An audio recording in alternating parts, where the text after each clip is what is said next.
Huwag kang mag-expect na maging successful ka nang walang paghihirap. Remember this, true success comes from endurance and perseverance. Kung madali lang maging successful sa buhay, edi sana'y successful na tayong lahat, di ba?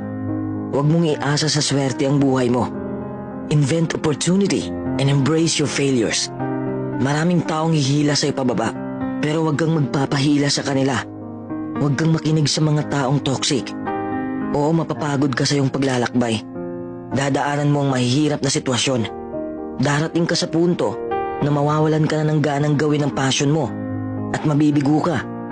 Ang punto ko lang, the next time you fail at something, congratulate yourself. It is an achievement. You're one step closer to actual success. Marami kang matutunan sa kabiguan mo. Along the way, you learn a lot about yourself and you learn a lot about what makes you happy.